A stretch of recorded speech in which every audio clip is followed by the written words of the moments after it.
Assalamualaikum warahmatullahi wabarakatuh. Perkenalkan, nama saya Margono, saya dari kelompok 6. Di sini saya akan menjelaskan ideologi komunisme dan ideologi kapitalisme. Sebelum saya menjelaskan ideologi tersebut, saya ingin menjelaskan mengenai pengertian ideologi dan fungsi ideologi. Ideologi adalah suatu kumpulan gagasan, ide-ide dasar, keyakinan, dan kepercayaan yang bersifat dinamis. Fungsi ideologi adalah memberikan makna serta menunjukkan tujuan dalam kehidupan masyarakat. Ada banyak ideologi yang berkembang di dunia, dan kali ini saya akan menjelaskan ideologi komunisme dan kapitalisme. Baiklah, saya akan menjelaskan mengenai ideologi komunis. Komunis merupakan salah satu ideologi besar yang digunakan oleh beberapa negara di dunia ini. Tokoh Karl Marx dan Friedrich Engels yang mencetuskan ajaran ini.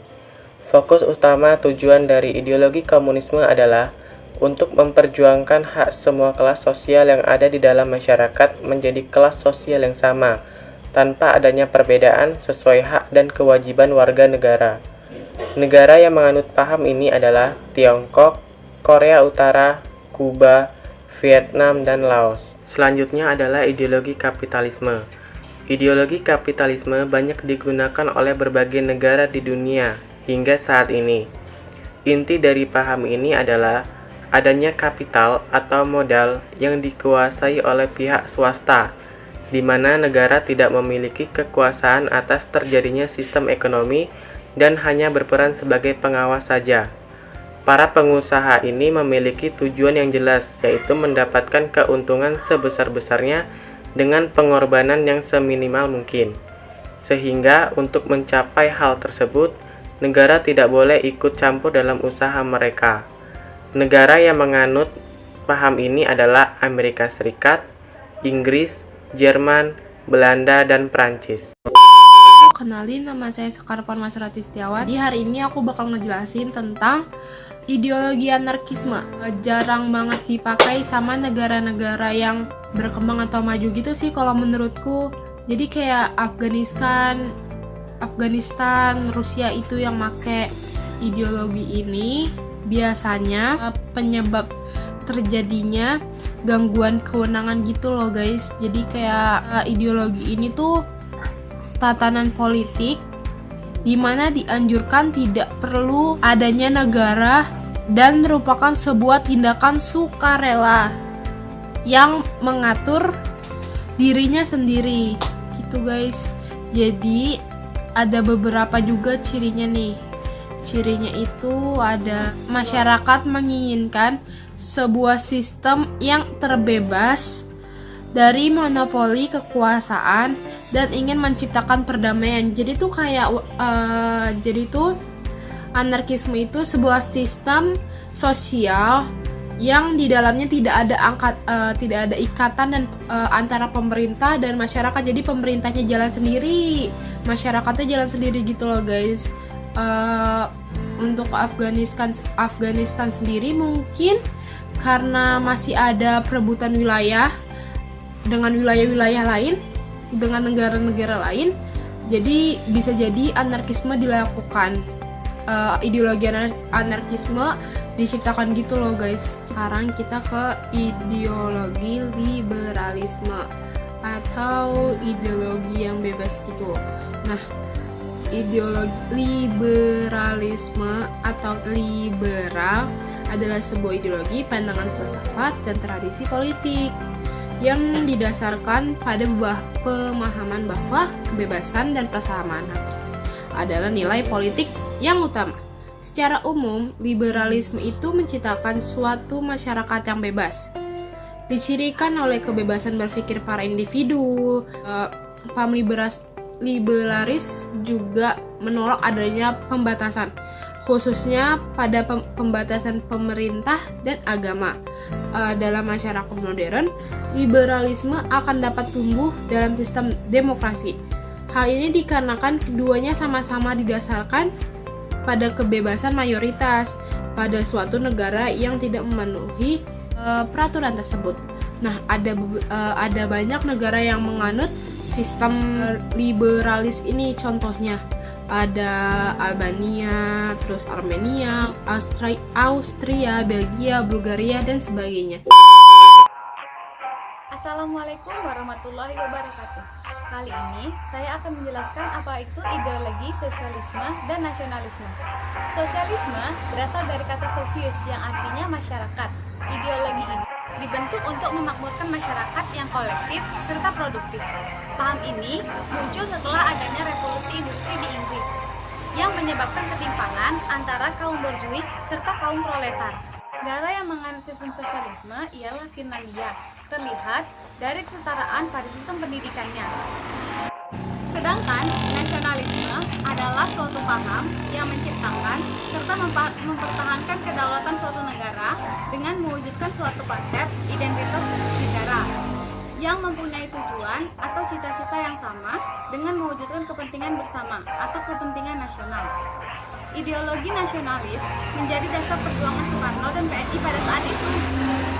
Kemunculan ideologi nasionalisme di Indonesia dimulai pada abad 19 serta sampai abad 20. Faktor yang menyebabkan adanya ideologi nasionalisme ini dianut di Indonesia yang pertama adalah kenangan kejayaan di masa lalu. Kemudian golongan cendekiawan yang bermunculan dan lain-lain. Demikian penjelasan mengenai ideologi sosialisme dan nasionalisme. Assalamualaikum warahmatullahi wabarakatuh. Untuk pemahaman berikutnya yaitu pemahaman monarkisme, di mana sebuah kerajaan merupakan sumber utama bagi kesejahteraan negaranya. Kekuasaan tertingginya dipegang oleh raja dan juga nanti akan diturunkan untuk keturunan-keturunan si raja tersebut nantinya.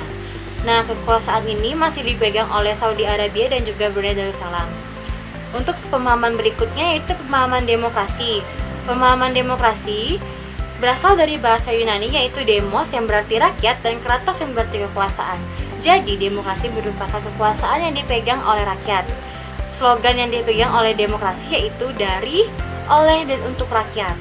Nah, dalam pelaksanaannya, demokrasi ini biasanya melakukan pemilihan umum untuk memilih wakil-wakil rakyat yang menjadi saluran aspirasi rakyat.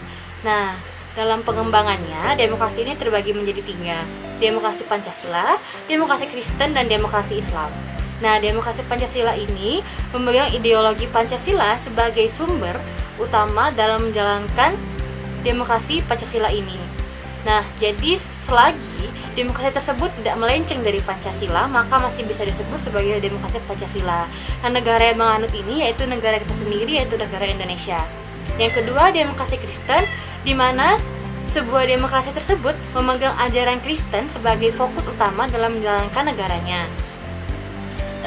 Ajaran ini pertama kali dianut saat ada acara religius di abad ke-19 yang berkembang di Amerika Latin dan juga Eropa. Nah, yang ketiga yaitu demokrasi Islam, di mana demokrasi tersebut memegang Islam sebagai fokus utamanya dan juga tatanan negaranya. Namun demokrasi tersebut tidak berjalan lancar dan juga sudah tidak ada lagi. Nah, untuk negara yang memegang pemahaman demokrasi ini diantaranya ada Venezuela, Swedia, Amerika, Australia, dan juga masih banyak lainnya. Terima kasih. Perkenalkan, nama saya Ivan Desi Theodora. Di sini saya akan menjelaskan tentang fasisme dan nazisme. Yang pertama, fasisme. Fasisme adalah suatu sikap nasionalisme yang berlebihan dan merupakan suatu paham yang mengedepankan negara sendiri dan menganggap rendah negara lain. Dengan kata lain, fasisme adalah sikap nasionalisme yang berlebihan. Fasisme memiliki beberapa unsur pokok, antara lain yang pertama, ketidakpercayaan pada kemampuan nalar. Bagi fasisme, keyakinan yang bersifat fanatik dan dogmatik adalah sesuatu hal yang sudah pasti benar dan tidak dapat didiskusikan lagi. 2. Pengingkaran derajat kemanusiaan. Bagi fasisme, pria melampaui wanita, militer melampaui sipil, negara yang satu melampaui negara yang lain, serta yang kuat harus melampaui yang lemah. Ketiga, pemerintahan oleh kaum elit. Dalam prinsip fasis, sebuah negara harus dipimpin oleh segelintir elit yang lebih mengetahui keinginan dan kebutuhan seluruh anggota masyarakat. Jika terjadi pertentangan antara masyarakat dan kaum elit, maka yang berlaku adalah keinginan para elit. Keempat, rasialisme dan imperialisme. Dalam pergaulan antar negara, maka mereka melihat kaum elit lebih berhak untuk memerintah negara yang lainnya. Negara penganut sistem fasisme adalah Italia, Jerman, dan Jepang.